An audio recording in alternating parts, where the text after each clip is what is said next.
नमस्कार दोस्तों, आइए आपको सुनाते हैं माघ मास के प्रथम बृहस्पतिवार की व्रत कथा। भारतवर्ष में एक प्रतापी और दानी राजा राज्य करता था। वह नित्य गरीबों और ब्राह्मणों की सहायता करता था। यह बात उसकी रानी को अच्छी नहीं लगती थी। वह न ही गरीबों को दान देने देती, न ही भगवान का पूजन करने देती थी और राजा को भी दान देने से मना किया करती थी। एक दिन राजा शिकार खेलने वन को गए हुए थे तो रानी महल में अकेली थी। उसी समय बृहस्पति देव साधु वेश में राजा के महल में भिक्षा के लिए गए और भिक्षा मांगी। रानी ने भिक्षा देने से इनकार किया और कहा, हे साधु महाराज, मैं तो दान पुण्य से तंग आ गई हूँ। मेरा पति सारा धन लुटाते रहते हैं। मेरी इच्छा है कि हमारा धन नष्ट हो जाए, फिर ना रहेगा बांस ना बजेगी बांसुरी। साधु ने कहा, देवी तुम तो बड़ी विचित्र हो। धन संतान तो सभी चाहते हैं, पुत्र और लक्ष्मी तो पापी के घर भी होने चाहिए। यदि तुम्हारे पास अधिक धन है तो भूखों को भोजन दो, प्यासे के लिए प्याऊ बनवाओ, मुसाफिरों के लिए धर्मशाला खुलवाओ। जो निर्धन अपनी कुंवारी कन्याओं का विवाह नहीं कर सकते उनका विवाह करा दो। ऐसा और कई काम हैं जिनके करने से तुम्हारा यश लोक परलोक में फैलेगा। परंतु रानी पर उपदेश का कोई प्रभाव न पड़ा। मैं बोली, महाराज आप मुझे कुछ न समझाए। मैं ऐसा धन नहीं चाहती जो हर जगह बांटती फिरूं। साधु ने उत्तर दिया, यदि तुम्हारी ऐसी इच्छा है तो तथास्तु। तुम ऐसा करना कि बृहस्पति देव को घर लीपकर पीली मिट्टी से अपना सिर धोकर स्नान करना, भट्टी चढ़ाकर कपड़े धोना। ऐसा करने से आपका सारा धन नष्ट हो जाएगा। इतना कहकर वह साधु महाराज वहाँ से अलोप हो गए। साधु के अनुसार कई बातों को पूरा करते हुए रानी को केवल 3 बृहस्पतिवार ही बीते थे कि उसकी समस्त धन संपत्ति भोजन के लिए राजा का परिवार तरसने लगा। तब एक दिन राजा ने रानी से बोला कि हे रानी, तुम यही रहो, मैं दूसरे देश को जाता हूँ, क्योंकि यहाँ पर सभी लोग मुझे जानते हैं, इसलिए मैं कोई छोटा कार्य नहीं कर सकता। ऐसा कहकर राजा परदेश चला गया। वहाँ जंगल से लकड़ी काट कर लाता और शहर में बेचता। इस तरह वह अपना जीवन व्यतीत करने लगा। इधर राजा के प्रदेश जाते ही रानी और दासी दुखी रहने लगी। एक बार जब रानी और दासी को 7 दिन तक बिना भोजन के रहना पड़ा तो रानी ने अपनी दासी से कहा, हे दासी, पास ही के नगर में मेरी बहन रहती है, वह बड़ी धनवान है। तो उसके पास जा और कुछ ले आ ताकि थोड़ी बहुत गुजर बसर हो जाए। दासी रानी की बहन के पास गई। उस दिन गुरुवार था और रानी की बहन उस समय बृहस्पतिवार व्रत की कथा सुन रही थी। दासी ने रानी की बहन को अपनी रानी का संदेश दिया, लेकिन रानी की बड़ी बहन ने कोई उत्तर नहीं दिया। जब दासी को रानी की बहन से कोई उत्तर नहीं मिला तो वह बहुत दुखी हुई और उसे क्रोध भी आया। दासी ने वापस आकर रानी को सारी बात बता दी।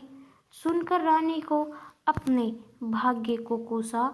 उधर रानी की बहन ने सोचा कि मेरी बहन की दासी आई थी, परंतु मैं उससे नहीं बोली, इससे वह बहुत दुखी हुई होगी।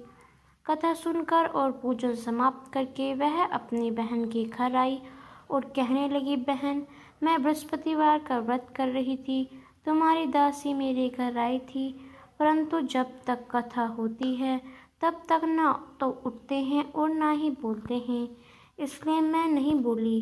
कहो दासी क्यों आई थी? रानी बोली, बहन, तुमसे क्या छिपाऊं, हमारे घर में खाने तक को अनाज नहीं था। ऐसा कहते कहते रानी की आंखें भर आई। उसने दासी समेत पिछले 7 दिनों से भूखे रहने तक की बात अपनी बहन को विस्तार पूर्वक सुना दी। रानी की बहन बोली, देखो बहन, भगवान बृहस्पति देव सबकी मनोकामना को पूर्ण करते हैं। देखो, शायद तुम्हारे घर में अनाज रखा हो। पहले तो रानी को विश्वास नहीं हुआ, पर बहन के आग्रह करने पर उसने अपनी दासी को अंदर भेजा तो सचमुच अनाज से भरा एक घड़ा मिल गया। यह देखकर दासी को बड़ी हैरानी हुई। दासी रानी से कहने लगी कि हे रानी, जब हमको भोजन नहीं मिलता तो हम व्रत ही तो करते हैं, इसलिए क्यों ना इनसे व्रत और कथा भी विधि पूछ ली जाए ताकि हम भी व्रत कर सके। तब रानी ने अपनी बहन से बृहस्पति देव व्रत के बारे में पूछा। उसकी बहन ने बताया, बृहस्पति देव के व्रत में चने की दाल और मुनका से विष्णु भगवान का केले की जड़ में पूजन करें तथा दीपक जलाए, व्रत कथा सुने और पीला भोजन ही करे। इससे बृहस्पति देव प्रसन्न होते हैं। व्रत और पूजन विधि बताकर रानी की बहन अपने घर को लौट आई। 7 दिन के बाद जब गुरुवार आया तो रानी और दासी ने व्रत रखा। गुड़शाल में जाकर चना और गुड़ लेकर आई, फिर उससे केले की जड़ तथा विष्णु भगवान का पूजन किया। अब पीला भोजन कहाँ से आए, इस बात को लेकर दोनों बहुत दुखी थे, क्योंकि उन्होंने व्रत रखा था, इसलिए बृहस्पति देव को उनसे प्रसन्न थे। इसलिए वे एक साधारण व्यक्ति का रूप धारण कर 2 थालों में सुंदर पीला भोजन दासी को दे गए।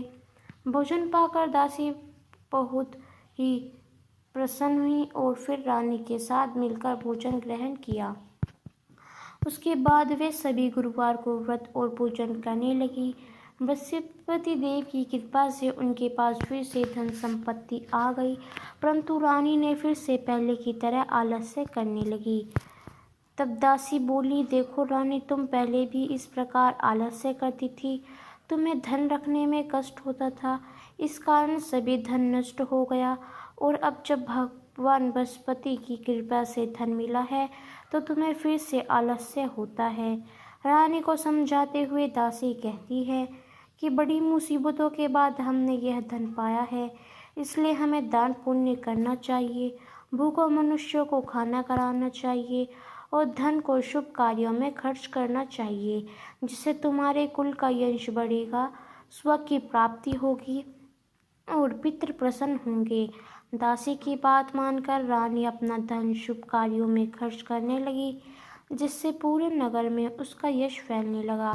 बृहस्पतिवार व्रत की कथा के बाद श्रद्धा के साथ आरती की जानी चाहिए। इसके बाद प्रसाद बांटकर उसे ग्रहण करना चाहिए। तो दोस्तों, ये थी हमारी बृहस्पति देव की व्रत कथा।